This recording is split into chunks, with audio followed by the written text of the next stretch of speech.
clown virgins, clown virgins. We're getting together to make the world better. Clown virgins, clown virgins. We'll make you laugh and play, we'll take your blues away. This is an hour-ish of spoken word, so everybody remember to shake and wiggle and slap yourself periodically to make sure you're still alive. And maybe there'll be questions we can fold in, or maybe a few minutes for questions and chat at the end.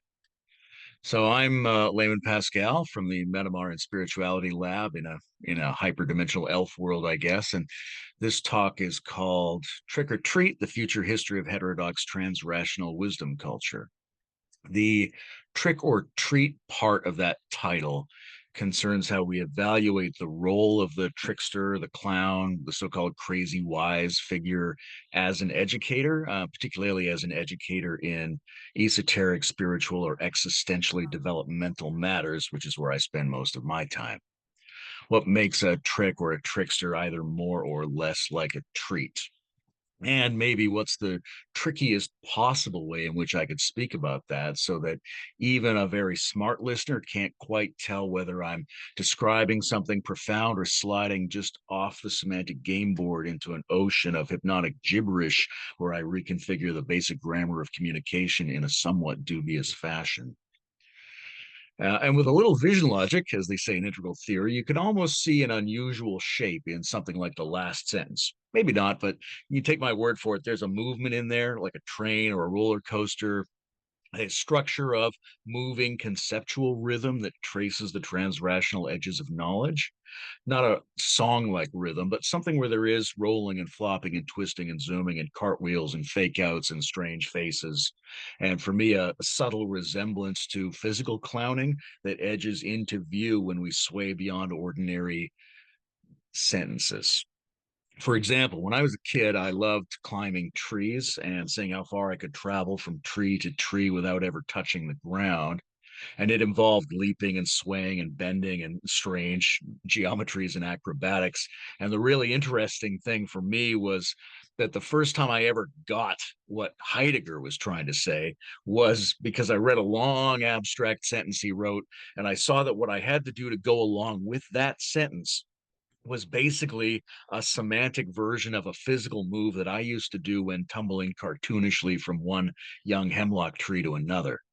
So, although I will be talking and using words that are not standard in everyday discourse, for me, this is a playground, it's a climbing wall, it's a half constructed tree fort, especially when I go way out on a tangent like I'm doing right now.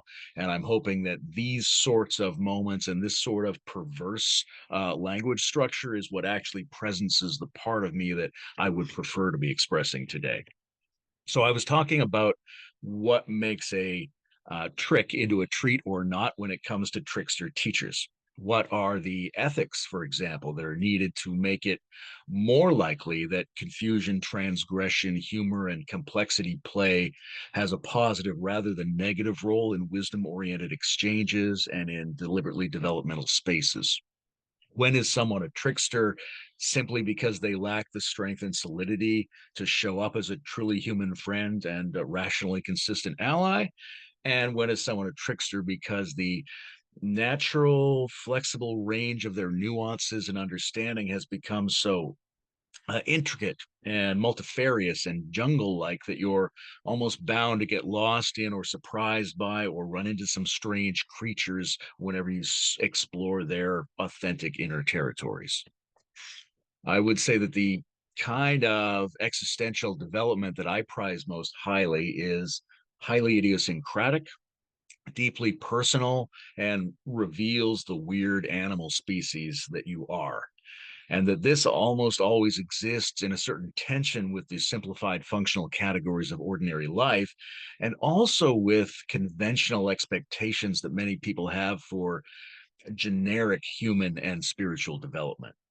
So there's this question: are we working on refining ourselves as just some generic example of the human species? Or is our spiritual unfolding related to the most idiosyncratic differences that comprise our essential self, if essential selves were a real thing? The unique flowering of your own plant will not necessarily meet the naive initial expectations of even a very sincere, dedicated, and educated other person. From my point of view, the goal of all this stuff is not to legibly communicate a straightforward spiritual message that would be true for anyone, such that anyone hearing it can consciously and easily understand what you're saying and remember it and act on it and therefore create an enlightened utopia. That almost never happens and probably shouldn't.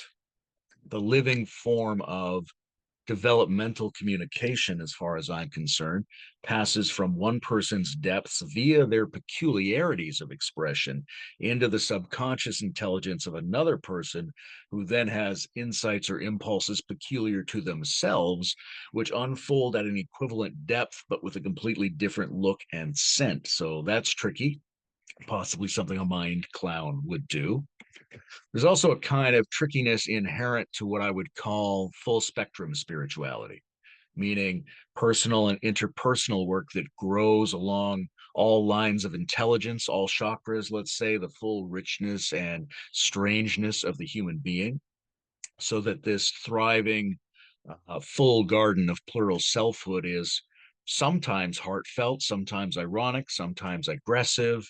Drama today, science fiction tomorrow, a comedic period piece the next day. It has many channels and many combinations of channels. And when you pursue a spiritual path of that kind, you may end up naturally relating to other people in a manner that demonstrates and communicates and encourages a very wide and shifting set of flavors that may periodically catch them by surprise or set them with a contradiction to solve, if in fact that's what you're supposed to do with contradictions. So that's the trick or treat part of the title. The future history part means that I will be exploring the organic, archaic, shamanic origins of this sometimes clownish developmental archetype that stands out to us from the distant past, and considering how it can be constructively brought forward to face the quite peculiar future that is currently emerging on this planet. And I guess let me say up front, now that we're deep into it, that I do not personally identify with the trickster. Sometimes people call me that, but I'm not an advocate of crazy wisdom. I'm not a professional clown.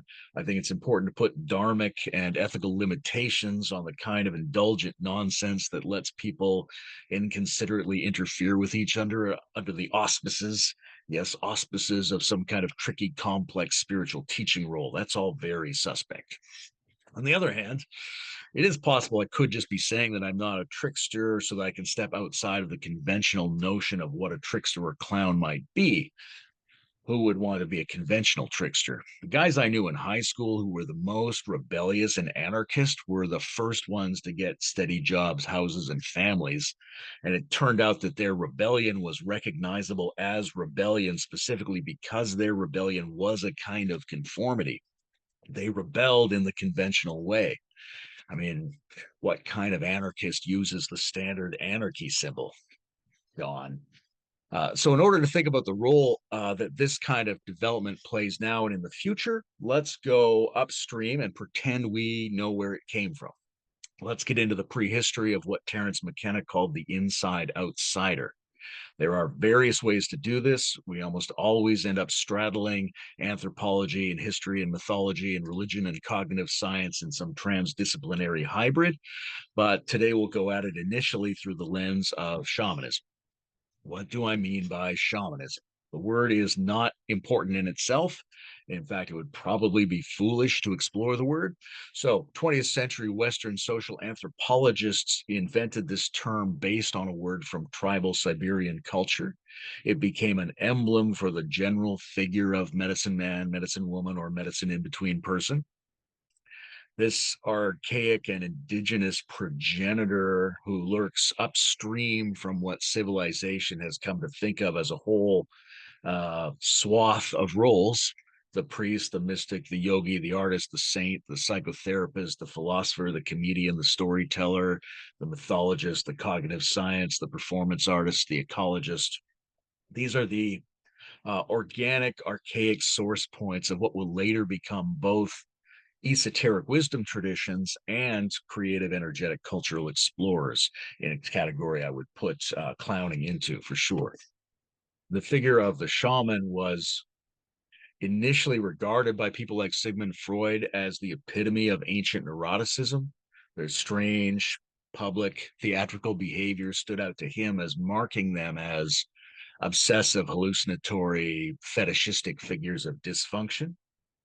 But early anthropologists like Mircea Eliade found a different story, that this figure in the village was often the most linguistically and cognitively sophisticated person, the most traveled, the least reactionary, the most ironic, the most attentive, sometimes the most healed. And in many ways, it was also the person in the village most similar to and most attractive to many of the people who themselves were drawn toward anthropological studies in the first place, certain sympathy between these two kinds of researcher educators. And since those early days, the term shaman has expanded in usage so that it no longer primarily denotes an inherited ethnic indigenous status and training, nor does it specifically denote an ayahuasquero or some other specialist in entheogenic plant medicine. That's all in there, but clearly the term has much broader applications. So, what do we mean by shamanism today and tomorrow in a planetary transcultural sense, in what Marshall McLuhan called the global village? Uh, what what baby seals am I using this word club to bludgeon? Good question. Very sane question. First of all, what I mean is that all of our spiritual, existential, and developmentally oriented institutions, both secular and religious, should be prioritizing shamanic themes such as ecology, community ritual, embodiment, fluid physical intelligence, serious play, subconscious intelligence, the sentience of non humans, the role of arts, the skills of intercultural diplomacy, how we work with aliens and quasi humans, how we cultivate shared sacred spirit, how we access alternative states and alternative modes of sense making, et cetera, et cetera, and et cetera. I might be tempted to call this the shamanic turn if I had read too much postmodern philosophy.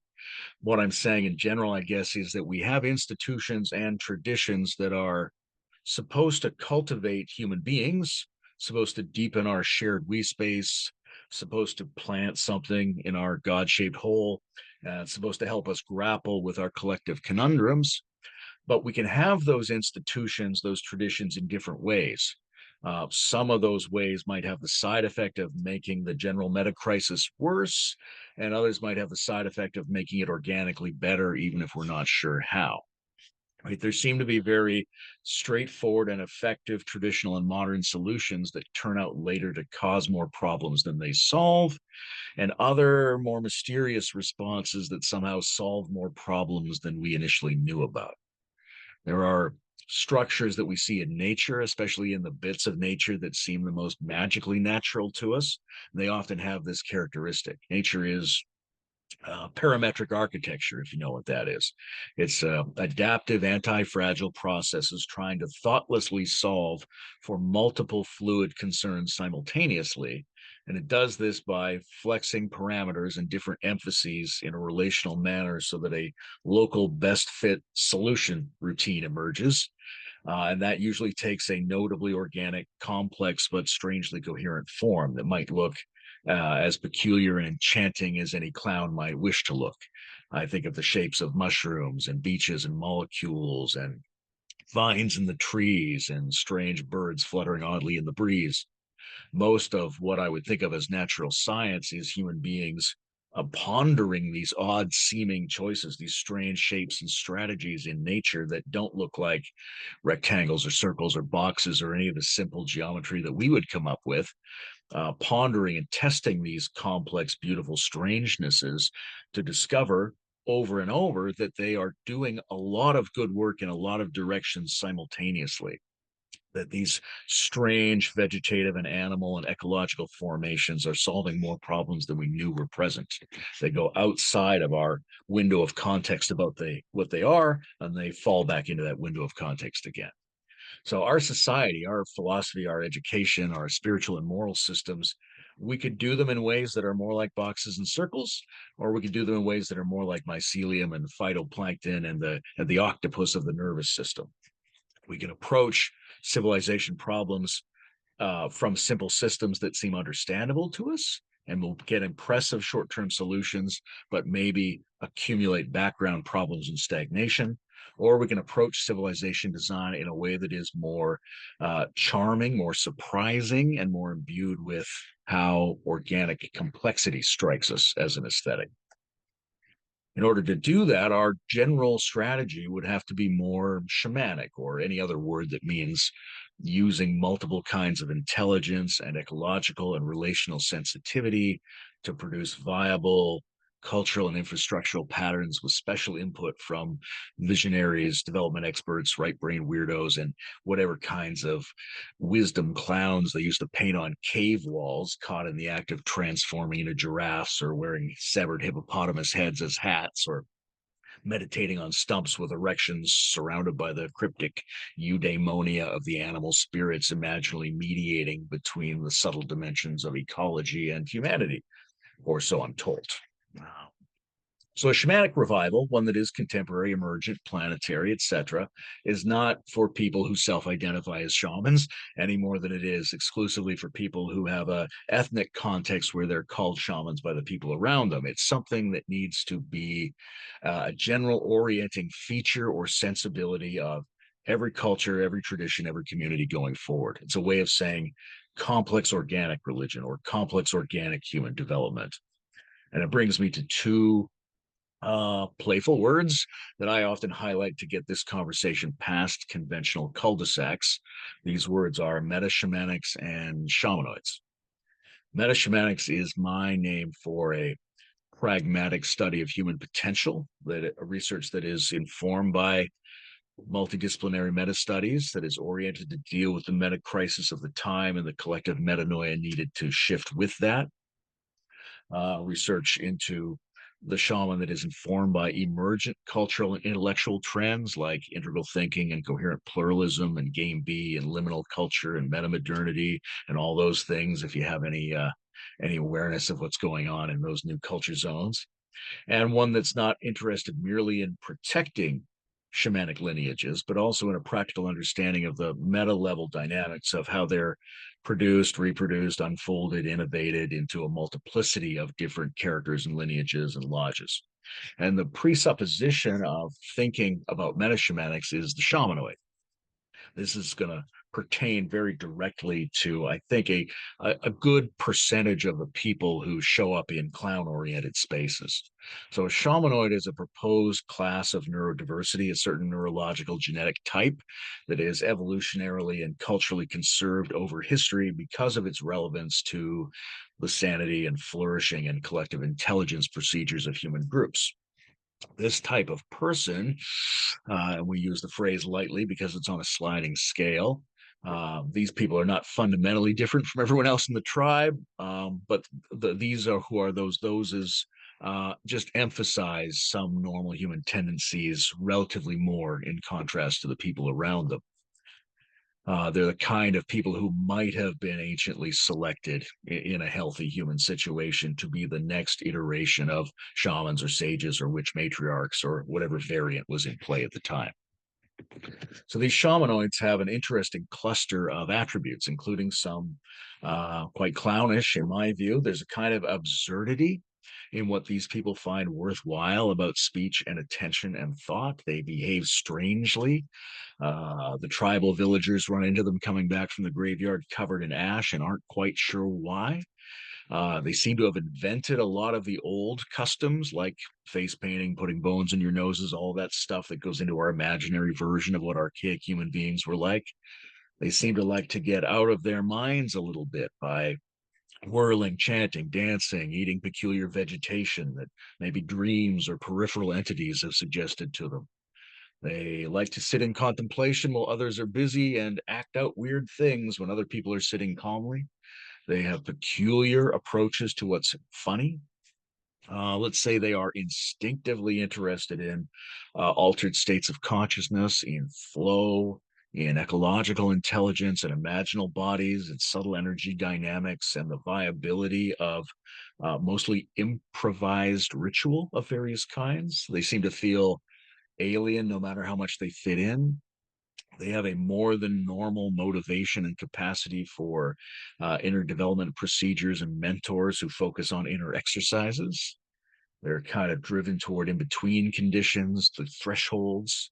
They're interested in nonverbal intelligences, peak experiences, the disruption of categories. They're very comfortable dressing up, role playing, switching genders, switching status, relatively indifferent to most social categories and hierarchies, really intrigued by the mechanisms of their own perception, really interested in altering our basic existential feelings. So there's a list that just goes on and on here. They don't all homogeneously have all of these characteristics, but lots of them have most of these characteristics. So the idea of the shamanoid is that this is a naturally occurring percentage of the population, and that if they survive and mature and have community to reinforce their buildup of knowledge, then they become the not only the creators of the myths and rituals and transdisciplinary insights that form the sacred dimension of human culture, but kind of the custodians of the uh, unruly free range element of self growth and collective intelligence practices that civilizations require in order to thrive. So I'm imagining, you know, there's a girl and she's quite bright. She's quite sensitive. She thinks maybe she'll be a Christian nun or a tantric Buddhist or possibly a performer or artist of some kind. She likes indigenous ceremonies, very attracted to psychedelics, reads a lot of literature about attention training, can't decide whether to study cultural anthropology or existentialism or theology or maybe comedy, has a lot of passionate critiques about how the rituals are performed in her family and in society, finds herself constantly between social groups rather than in them, maybe slightly contemptuous of identity in general, regards weirdness as positive, flirts with channeling and different kinds of ways of relating to the psyche. Who is this person? The view of meta shamanics is that this is not a fluke. This is not a person who is actually confused or undecided about what to do. This is a person already trying to do something very specific, already looking into the correct areas for a specific distributed curriculum and training that should be generally socially recognizable and which could help her self identify, mature, and serve her community. So there are people trying to work out how to serve these people from various angles. And I think the clown angle is one of the most pertinent going forward. So this is significant, I think, not just for these people, but for all of us collectively. We're forming a global village, and we don't really have a category or a status for these people in our village.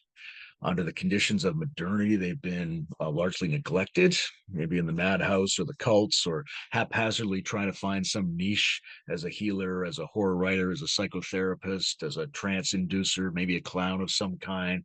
Some of them get lucky and thrive, some do not.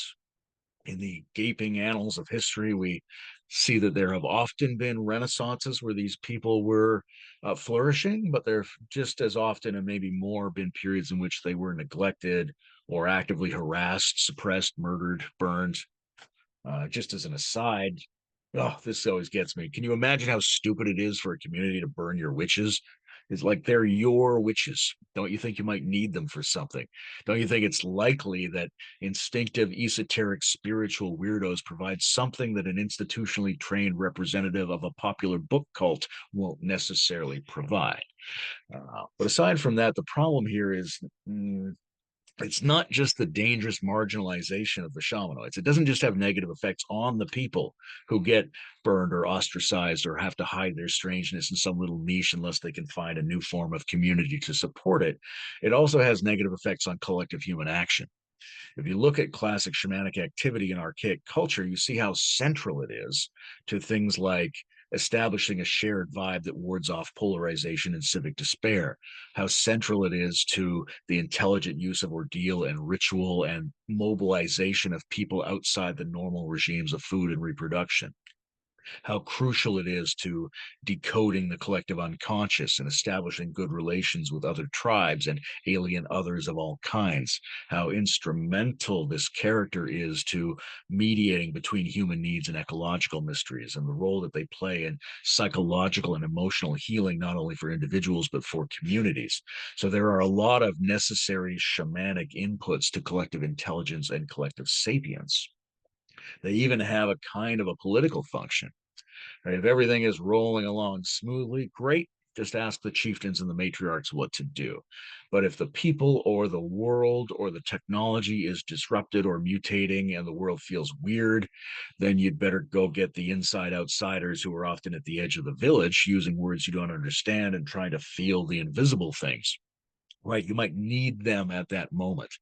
Hunter Thompson said that when the going gets weird, the weird turn professional, but it's not entirely up to them. The village has to know how to do that. It has to be able to and be ready to hire them for something.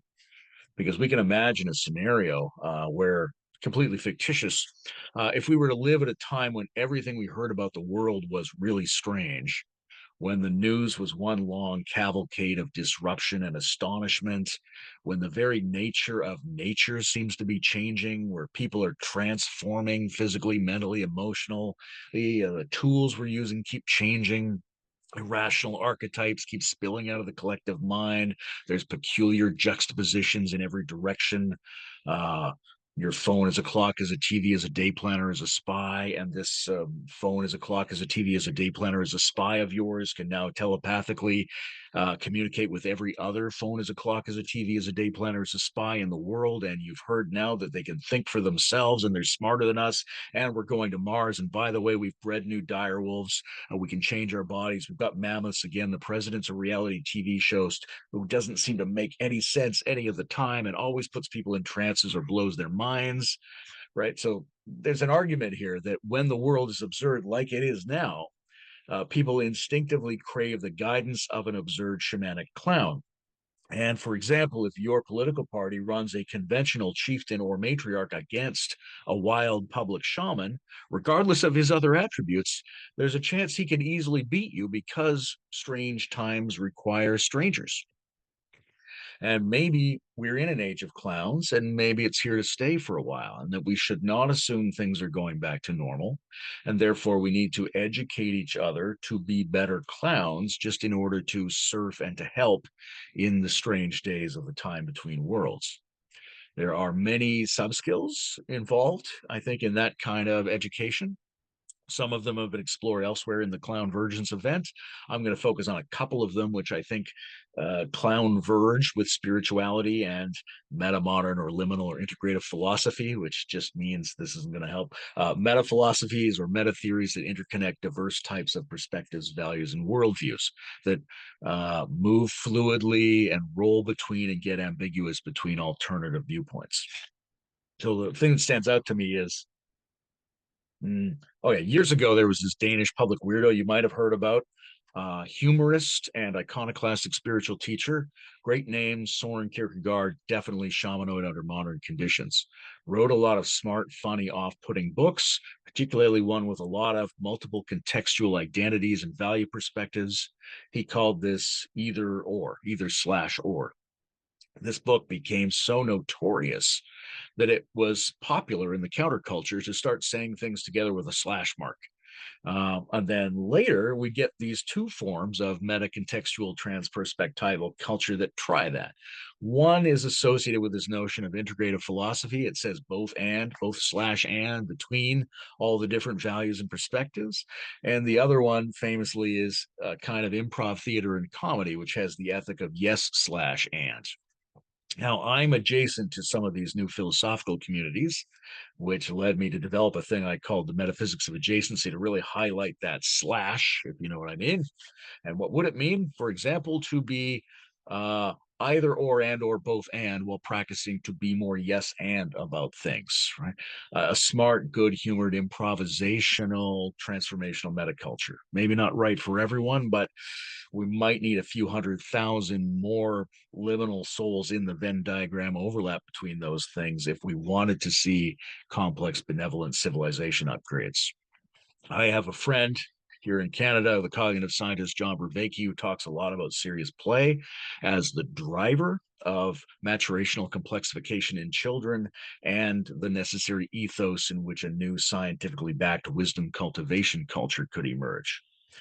Developmentally oriented, metaperspectival, embodied, enacted serious play, and the resulting flow states and insight emergence, which is really a fancy way of talking about something that is a basic tool in the clown's toolbox and crucial to ongoing education in a non-dogmatic, wisdom-oriented civilization.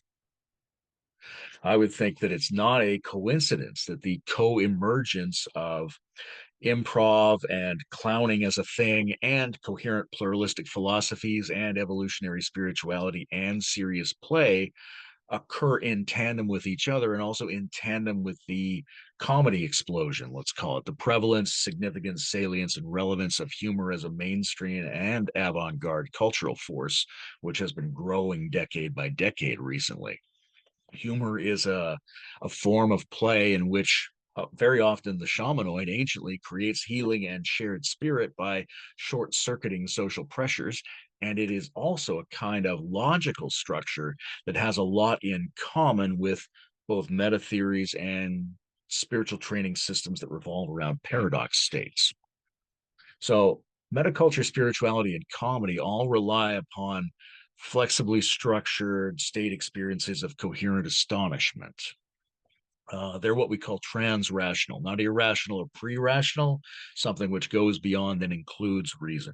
So a joke is it's not just a breach, not just an eruption between two contrasting plausible interpretive categories, not just a liberating discharge of emotional energy that escapes from the oppression and task-like power of social symbols.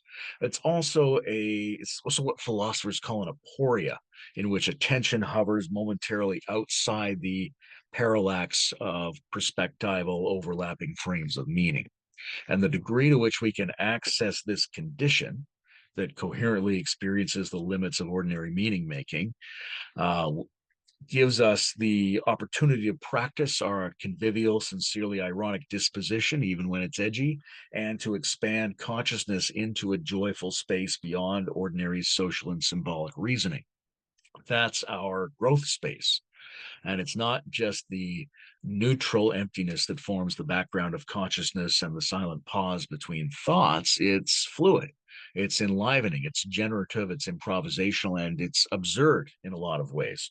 The plane of ordinary mind operates by drawing a basic distinction between knowing and unknowing, between the exclamation and the question mark, but non-duality melts that distinction with no loss of cognitive capacity. It enters a condition in which the question mark and exclamation mark are both different from each other and the same as each other. It's an inherently ludicrous condition. It's as weird and funny as it is meditative, profound, and salvational, a state that a clown could probably get behind. And I guess if you've gotten behind, you could push. One of my favorite stand-up comedians when I was a kid was Stephen Wright. You might know him. Definitely a shamanoid from the metashamanics point of view. All of his jokes were at the expense of reality itself, or the basic principles that organize the conceptual, conventional field of knowing. To my mind, he just went around opening portals to transrational consciousness. I remember him saying, "I'm going to get a tattoo over my whole body of me, but taller," and saying that a friend had accused him of wearing two different kinds of socks, but he said they're the same to me because I go by thickness. Or I went down to the store I knew was open 24 hours, and when I got there, a guy was closing it up, and I said, "What are you doing? The sign says open 24 hours," and he said, "Not in a row." Right? So are statements of that kind comedy, philosophy, or spirituality? The answer is yes. It's somewhere between there, something that straddles or blurs the line between those kind of disciplines, which are not always conceived of as arising in tandem, but which have been unfolding in tandem over the last couple of generations in a really interesting way. Another thing that these three fields, comedy, philosophy, and spirituality, have in common as co-descendants of the shamanic type of trickster is humiliation. In Metamodern Spirituality, we have this ethic called epistemic humility, which means that no matter how obvious a truth is to you, including the truths of your developmental and altered states, which seemingly encounter absolute conditions of reality and cognition, no matter how certain you are, you still need to anchor your mind and speech in something like contextuality and humility. No matter how true it feels, the reality of other possible interpretations doesn't go away, and there's something really dubious, even in extraordinary spiritual states, about the human performance of being convinced by your own experiences and ideas. You might have seen that Charlie Chaplin movie where he plays the Jewish tramp and Hitler. He switches out the great asserter of social certainty with the lowest possible social character in a really beautiful way, because sanity and wisdom and humor depend on undermining our persuadability and our beliefs and our naive trust in the performance of confidence. I would say that it's more true to put truth in brackets. Right? Did you see God? Did you experience the Buddha mind? It's not wise to answer yes or no. It would be more wise to be honest and humble and say, it seemed like I did. And I think it's more fun. It allows a play of exchange of energy and conversation around these topics. It doesn't take anything away from your intuitions and experiences, but it does let other people in. And it's also very similar to a kind of improv ethic where a routine has to be permeable somehow. You have to be able to take in suggestions and enfold accidents. So that's a kind of performative humility as a practice, as an exercise, and it's a cousin to epistemic humility in philosophy.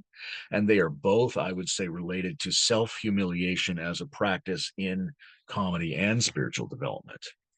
So spiritual shamanoid mystics are always on about integrating death and emptiness and finitude and undermining our narcissistic egotism and viscerally grokking that even though we are non-different from divinity, we are not ourselves a supreme being, and that our waking consciousness maybe is mostly false and our will is weak and we don't know ourselves, and frankly we're bad at having feelings. Some of them even use horrifically brutal, starving human beings nailed to a piece of wood as the main symbol of their religious movement. There's something there, right? You have to break your heart to love. There's transfiguration through humiliation, or at least through the cultivation of developmental non-resistance to feelings of limitation and insufficiency that already exist within us and hold us back until we become willing to feel them on purpose. Comedians, I think, if they're good, show this to us. I don't know if anybody's seen this, there was a documentary series called Exporting Raymond, and Phil, who was the creator of this famous old sitcom, Everybody Loves Raymond, was asked to help produce a franchise version of the show in Moscow. So in the documentary, he struggles with the Russian media and government bureaucrats who want their version of the show to have good looking characters, heroic individuals, sexy actors, expensive clothing, fancy house. They think that people want and need to see successful people so that they feel good. And Phil keeps pointing out to them that, yes, that might be true, but it's not funny. It's only really funny if the characters fail. Comedy involves a self-lowering. It liberates the viewer's energy from the internal trap of their own negativity by having the comedian or performers intentionally take the negative polarity onto themselves. And people who don't know how to do that in themselves very often mistake comedy for just goofy scenarios or verbal attacks on people. But it's actually, from my way of thinking, a freeing of affective energy from the polarized duality of positive and negative emotional implications. Right? What we see is uh, a premise is set up where success collides with its own failure to create a cognitive short circuit that people who go through it with you can then use to sail above their ordinary meaning making system for a short period of time. But to do that, the comedian, the entertainer, has to bring success and failure together in their own person somehow. They have to slip on the banana people that they themselves carelessly discarded, but which they also obviously put there on purpose. It's like a reverse stunt.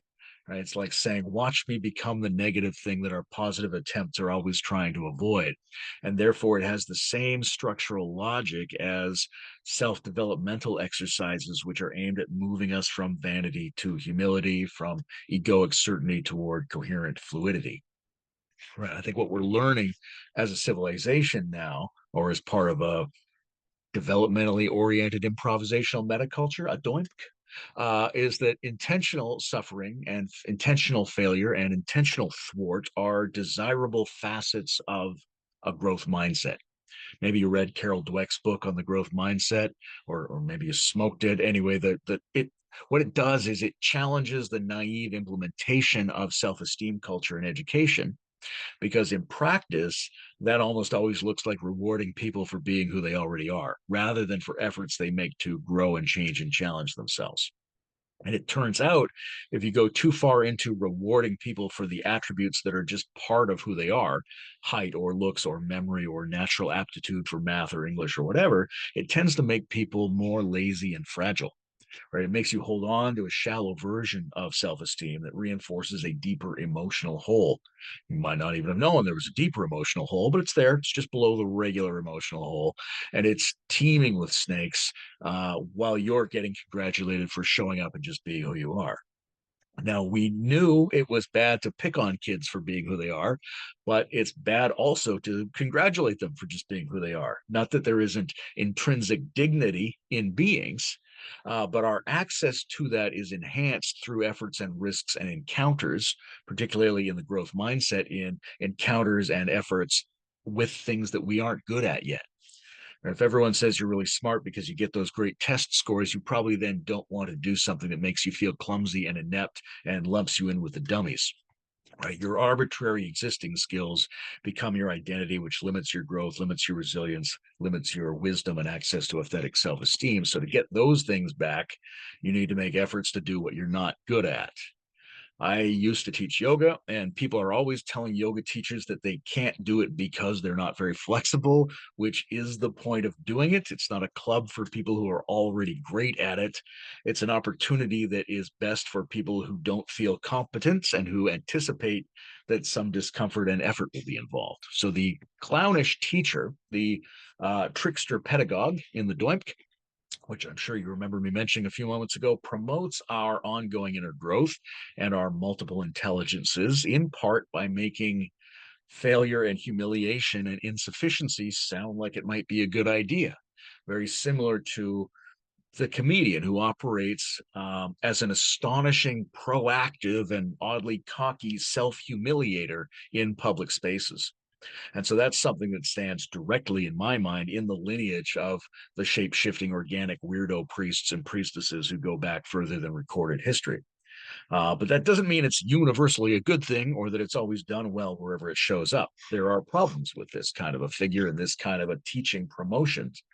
One very obvious problem is when this figure is too aggressive and tries to helpfully implement the humiliation of others against their will and against their healthy sensitivity, then we tend to get an issue.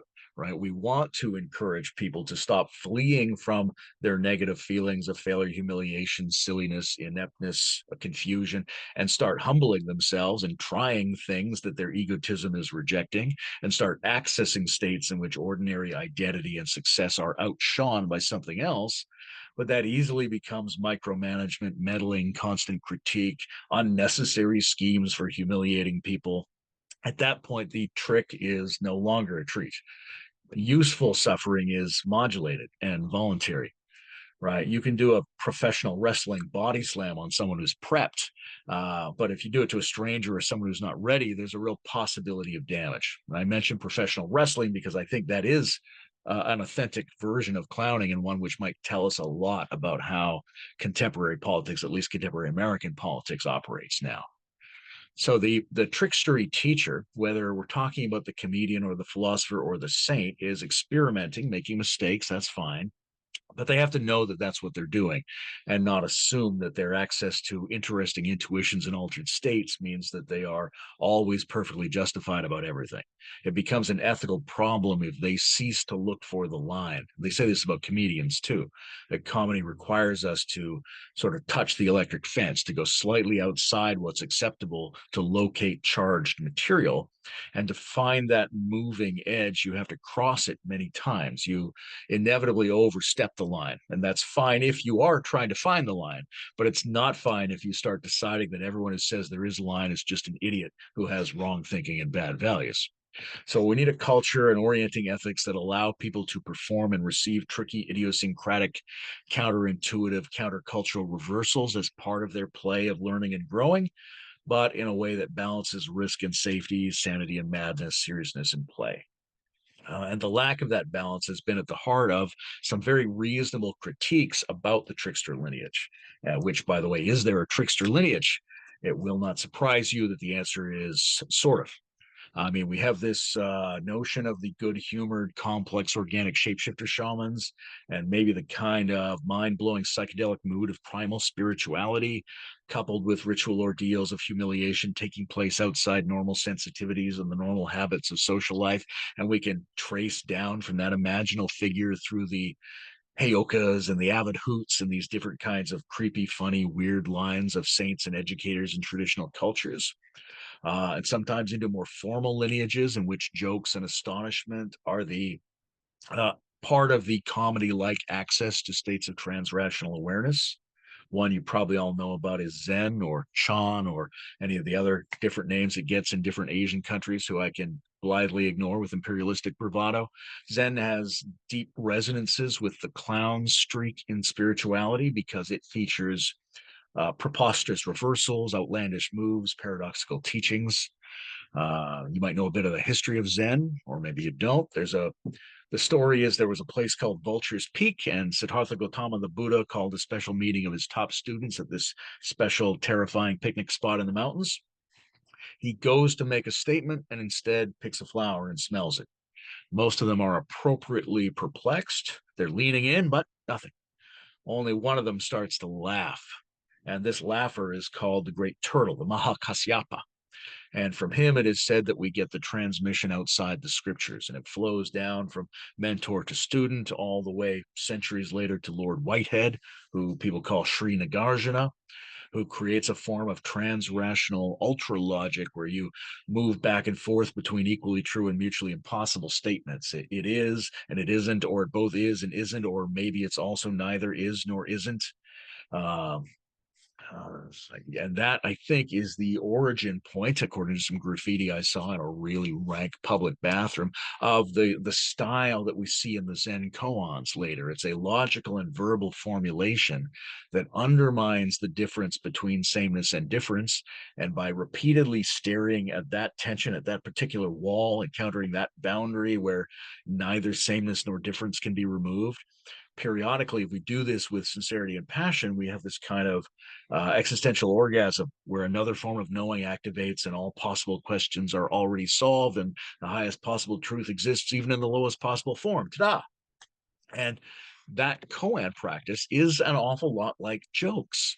Jokes are also a logical verbal formulation that leads you to special confusion points that produce liberating states that exceed ordinary concerns and life puzzles. Um, Centuries later, well, I'm not going to go into the whole history of Zen right now. I'll just say, if you get a chance, read the autobiography of Zen master Hakuin in Japan, who came up with the phrase "the sound of one hand clapping." He painted amazing, hideous self-portraits and wrote really silly wisdom songs for the villagers, and always referred to wisdom as poison and fox slobber. So if you're in the right mood, that's fantastic to read that stuff. So lineages with clown-like elements exist. All over the world, we get various occult jokesters and sly tantric adepts, but it's not until the modern period that we get a clear idea of the so-called crazy wise gurus. The term is popularized by Georg Feuerstein, a religious scholar from the late 20th century, wrote a very interesting book called Holy Madness, in which he collected together a number of contemporary spiritual teachers under this concept of crazy wisdom. In particular, it focused on two prominent gurus who explicitly used that phrase.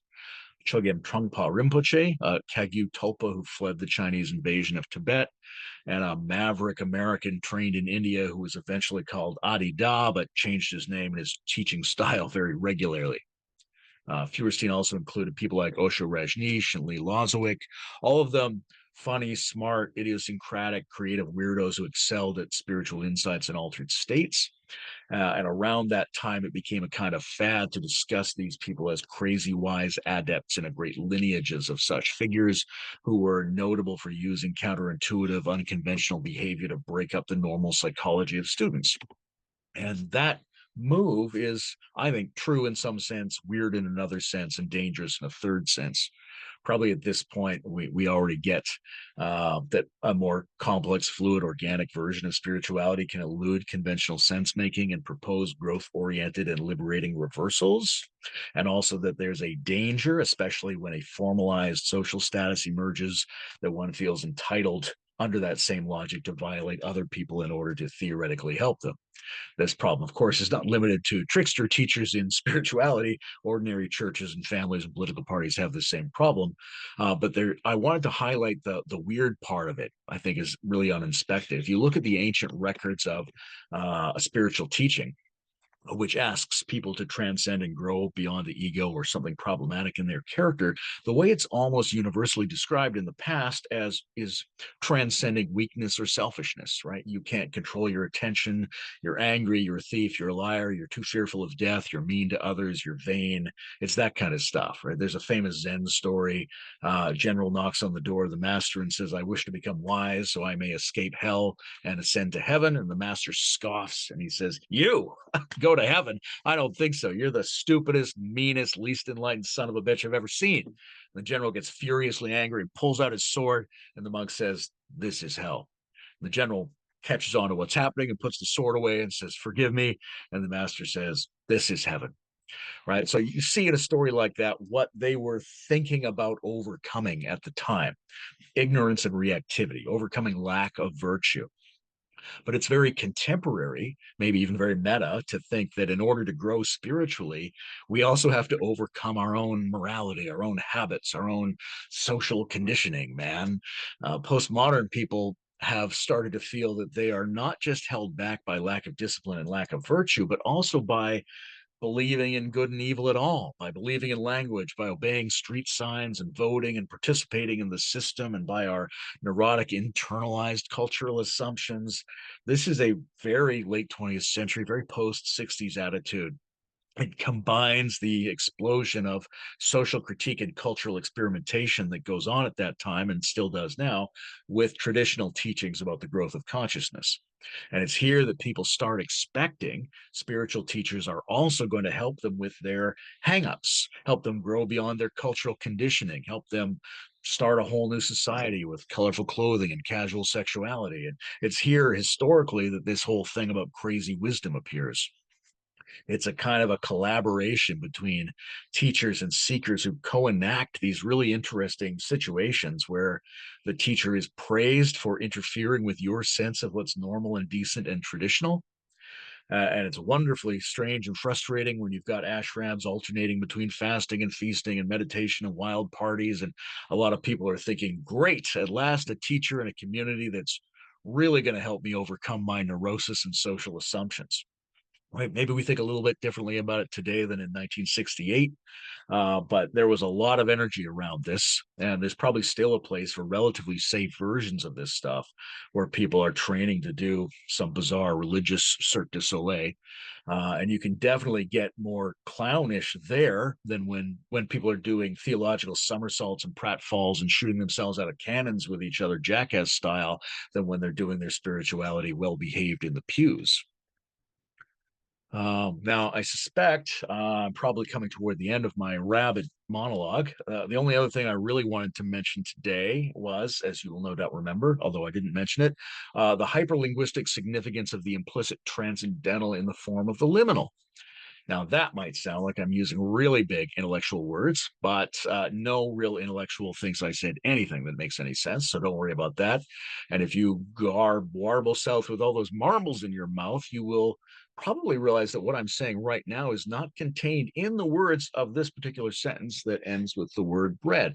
And now I think we're getting somewhere, because I want to experimentally highlight an aspect of the trickster, which is the way that he or she steps outside of reasonable reality or sensible communication to create hybrids that speak simultaneously to what we might call left and right brain hemispheres, which reiterates the strange position of being the finite spokesman of the infinite, which in some sense we all are.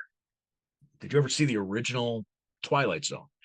It would often start with an innocent scene that draws you into a drama or a situation or an idea, seems to make sense, but very quickly the inherent logic of the scene drives it into a territory that is preposterous, impossible, surrealistic. It enters the Twilight Zone, a liminal state. And it's usually at that moment, from somewhere within the world of the episode, that this lunatic steps out. He's wearing a suit. It's writer creator Rod Serling, grinning but serious, part of the world that you're seeing, but speaking from the point of view of an entity that exceeds that world, breaking the fourth wall and maybe the fifth dimension at the same time, taking us to the edge of our suspension of disbelief to give us an intriguing bit of pithy wisdom before vanishing back into the in-between world. And it's beautiful. It's beautiful when he does that. It's like getting a wink from the cosmos, or maybe a half a wink. It violates the logic of the world, but it moves as if it thinks it's completely justified in doing so, which makes it look like the logic of the world must somehow be on its side. And I think trickster saints and educators and hyperdimensional clown elves have this kind of attitude, and so do hypnotists, I think, who sneak trance induction phrases into seemingly ordinary sentences like this one, or this one, or this one. Certain kinds of repetition, like this one, signal to our brains that although we're still following along somewhat in a linear fashion, that maybe something else, some other sense-making process is going on right now at the same time using the same words. It's the Rod Serling of sentences when I tell you that of everything I've said today, the sentence you're currently hearing is the only one you shouldn't believe. Now, what do you do with that kind of a sentence, with a communication like that, right? Tune out, space out, put a little more effort into it, maybe. They're tricky words. Rather than merely talking about the trickster, I'm definitely being far too complicated in where I'm trying to say this from. But I wanted to demonstrate that the form of the trickster has an analogy in a type of perverse, self-referential, good-humored alternative grammar that makes the sentences you're using into something more like twisted balloon animals. So that's the beginning of my talk, and thank you for about to be listening. I'll be at the Utah Consciousness Conference later this month, and in May, I'm leading the spring session of the Metamodern Spirituality Lab in the Vermont about subtle realms and subtle entities. I'm working on a book about Nietzsche to follow up to my book on Gurdjieff for a Time Between Worlds, which you should definitely buy while the internet still exists. And I'm going to do a course in July with Parallax Academy Online called Integral Theory for Idiots. Amen. That's the end. I don't want to talk anymore. Hi. There ain't no place I'd rather be. You're lighter than the sun and the stars to me. Everybody's family at the Clown Virgin.